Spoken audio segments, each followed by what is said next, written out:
Hai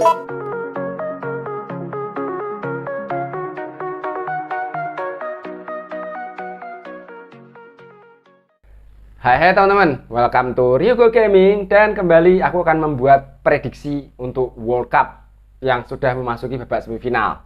Oke ya, jadi teman-teman, kembali lagi teman-teman ya. Jadi ini sekedar just for fun aja. Jadi sekedar untuk, ya kembali lagi, bisa salah bisa betul. Terus kembali lagi, no baper-baper teman-teman ya. Jadi setiap orang berhak untuk mengemukakan pendapatnya. Aku pun akan mencoba untuk mengemukakan pendapatku secara netral. Oke ya. Ya, jadi gini, aku akan langsung aja per laga. Jadi tinggal tersisa 4 negara: Argentina, Kroasia, Prancis, Maroko. Dan kita mulai dengan laga pertama, yaitu Argentina Kroasia, yang akan dimainkan hari Selasa. Betul ya, Selasa ya. Soalnya kemarin aku salah jadwal sih, untung masih bisa lihat.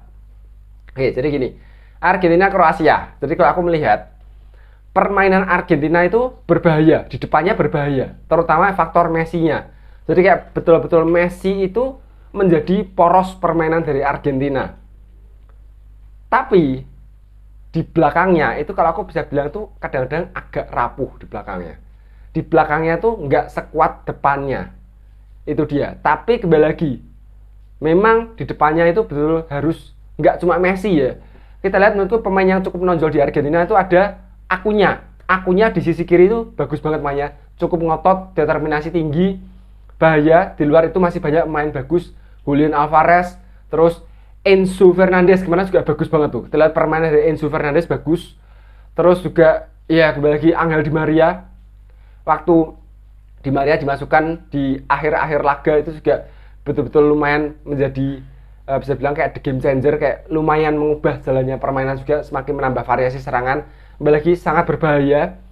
Sama Brasil kemarin menurutku agak-agak ada sisi miripnya untuk sisi penyerangan. Jadi memang bagus banget untuk sisi penyerangan, bahaya untuk Argentina. Nah, sekarang kita pindah ke Kroasia. Kroasia mungkin sekilas kita melihat Kroasia itu mainnya jelek. Tapi kalau aku bisa bilang itu sebuah strategi yang cukup cerdik dari Zlatko Dalic ya. Kita lihat itu bagaimana Dalic bisa menerapkan strategi yang ultra defensif untuk menutupi kekurangan di lini depan Kroasia. Soalnya Kroasia ini beda banget memang sama-sama sekarang sampai ke semifinal, sama seperti 4 tahun yang lalu di Rusia. Tapi waktu di Rusia dulu, mereka masih punya Rakitic, masih punya Mandzukic, terutama itu, masih punya Mario Mandzukic di depan. Dan memang sampai sejauh ini, sejak Mario Mandzukic pensiun dari Euro 2020 kemarin sampai Piala Dunia sekarang ini, lini depan Kroasia itu bisa bilang mandul. Yang di sini kita lihat tuh, mau Kramaric, Ante Budimir, Petkovic itu sama sekali nggak bisa dijadikan andalan di depan. Di Euro kemarin ada Ante Rebic, sama juga Rebic nggak bisa ngapa-ngapain kemarin di Euro kemarin. Jadi bisa bilang tuh Kroasia cukup mandul di depan. Nah itu diatasi oleh Zlatko Dalic dengan menerapkan sepak bola yang super negatif. Bisa bilang tuh sepak bola memang membosankan. Tapi bagi menurutku itu sebuah bagian dari strategi jitu. Mungkin kalau kalian, aku agak out of topic sedikit ya. Jadi kalau kalian mungkin ada yang mengikuti tinju dunia World Boxing, kalian mungkin tahu sosok Floyd Mayweather Jr. itu juga mirip sama Kroasia.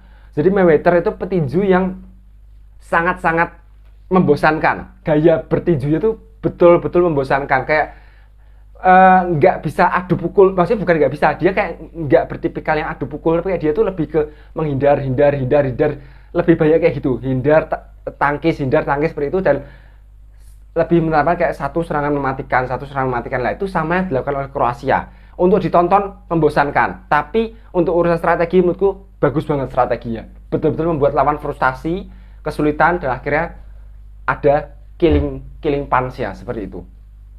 Nah, sekarang kira-kira gimana untuk Argentina Kroasia ini?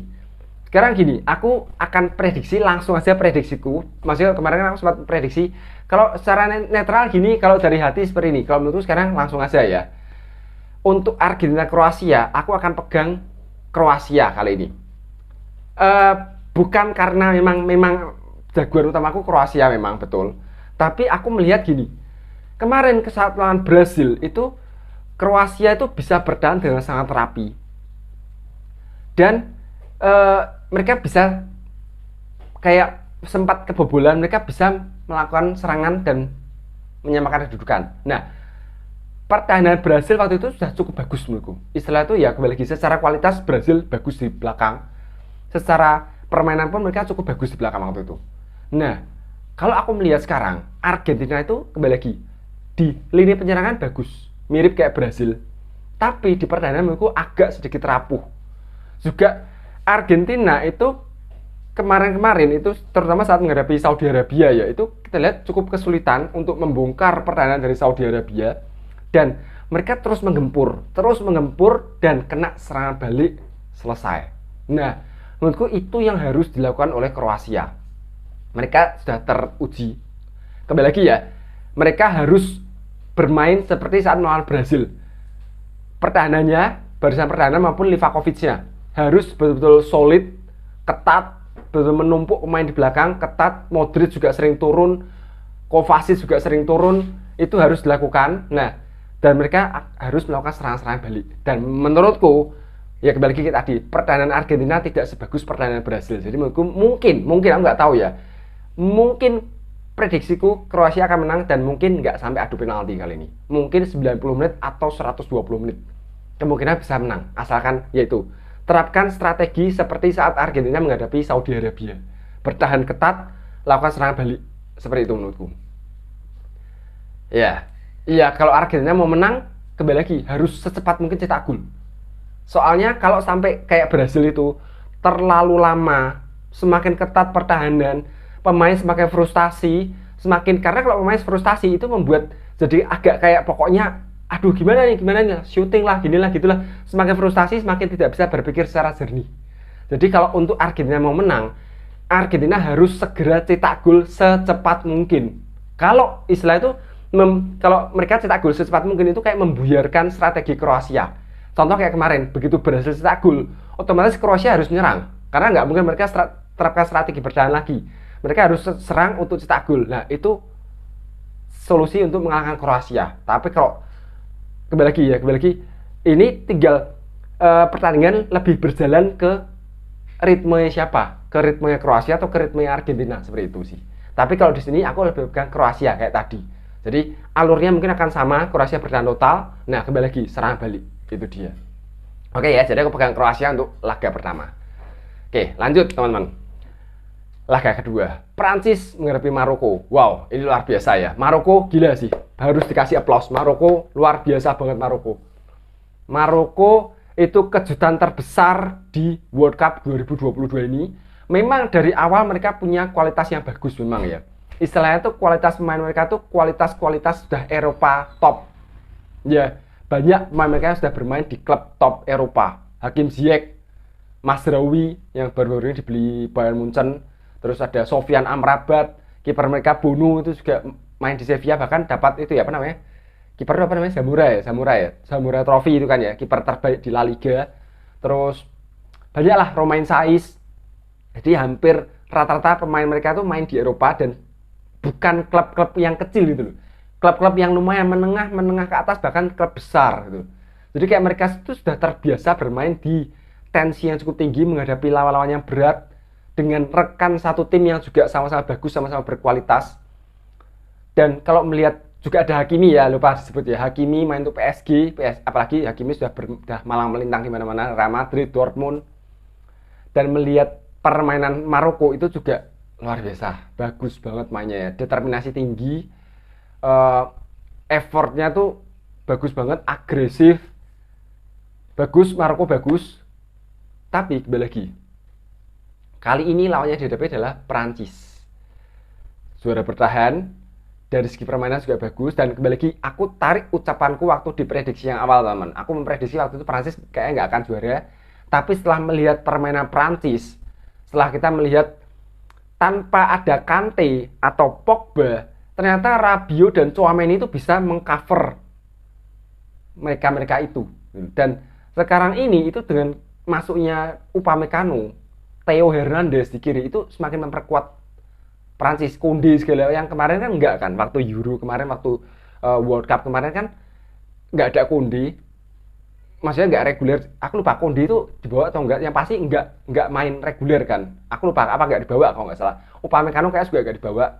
Terus seperti itu. Nah sekarang dengan masuknya Konde, masuknya Upamecano, masuknya Theo Hernandez itu semakin mempersolid lini pertahanan Prancis. Plus yaitu Tchouaméni keren, bagus. Rabiot juga bagus.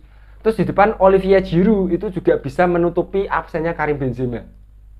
Aku nggak bisa bayangin gimana kalau di depan Benzema. Wah, asli gila banget itu sih.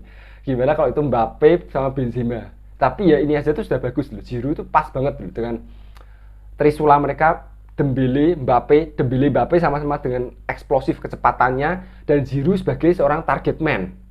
Itu bagus banget, didukung Griezmann sebagai istilah itu second striker atau gelandang serang mereka tuh. Itu luar biasa banget, Prancis bagus banget. Jadi kalau aku prediksi, iya, bagi ya, prediksiku bisa salah, bisa betul. Kalau aku memprediksi di sini, kemungkinan besar kejutan Maroko akan selesai di sini di semifinal. Kayaknya aku prediksi finalnya lagi-lagi deja vu final 4 tahun yang lalu, Kroasia Prancis kalau prediksiku. Soalnya kalau aku melihat gini sih, kali ini Maroko memang bagus ya. Kita lihat gimana mereka mengalahkan Belgia, mengalahkan Spanyol, Portugal. Itu memang luar biasa dari Maroko ya. Tapi kembali lawannya dihadapi sekarang adalah Prancis.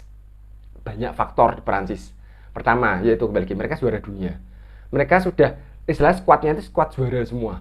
Sudah bermain dengan, maksudnya itu nggak terlalu jauh beda dengan skuad-skuad yang sebelum-sebelumnya. Terus bagi faktor Mbappe, itu juga layak diwaspadai oleh Maroko. Dan kembali sebetulnya gini menurutku ya, harusnya itu Maroko, kalau kita melihat Maroko ya, permainan mereka kan bagus banget ya. Dari mulai melawan Kanada, Belgia, terus Spanyol, Portugal, itu kan bagus banget ya. Tapi kalau kita ingat, saat laga perdana menghadapi Kroasia, Maroko nggak se-eksplosif ini. Kayak mereka tuh bisa agak diredam dengan permainan Kroasia yang kayak gitu ya, kita lihat tuh. Jadi kayak permainan Kroasia yang possession ball, sepak bola negatif, itu Maroko nggak beda, mainnya tuh beda gitu. Ya mungkin tuh bisa diterapkan juga sih. Tapi kalau melihat gaya main Prancis kayaknya enggak. Tapi menurutku ini kan sama-sama adu, istilah kayak keras lawan keras gitu kan. Agresif lawan agresif, Prancis juga agresif banget, otomatis dengan kecepatan dari dua flank mereka. Ya kembali lagi, aku melihat masalah pengalaman, masalah kualitas, menurutku kali ini kayak Maroko nggak akan bisa lanjut ke final. Jadi kayak menurutku Prancis akan tetap lolos ke final. Apalagi mereka juga ambisi besar untuk back to back juara ya. Dan menurutku dari 4 ini memang kandidat paling kuat Prancis sih. Dari segi permainan semua Prancis kandidat paling kuat untuk juara menurutku di sini ya. Ya mungkin kayak gitu aja teman-teman ya. Kalau prediksi kalian gimana? Coba komen di bawah. Kalau prediksiku yaitu jadi Kroasia yang lolos, Prancis yang lolos. Jadi finalnya akan terjadi deja vu final 4 tahun yang lalu Kroasia Prancis. Ya kembali ke juara siapa ya? Nanti kita lihat dulu aja. Kita lihat dulu siapa yang beneran lolos. Jadi prediksiku kayak gitu. Ya udahlah, oke teman-teman ya, segitu dulu aja untuk video kali ini. Nanti malam kita kembali ke series Blackburn Rovers. Jangan lupa untuk tombol subscribe, like, komen di bawah, dan share ke teman-teman kalian. Thank you for watching and see you in the next video. Bye-bye.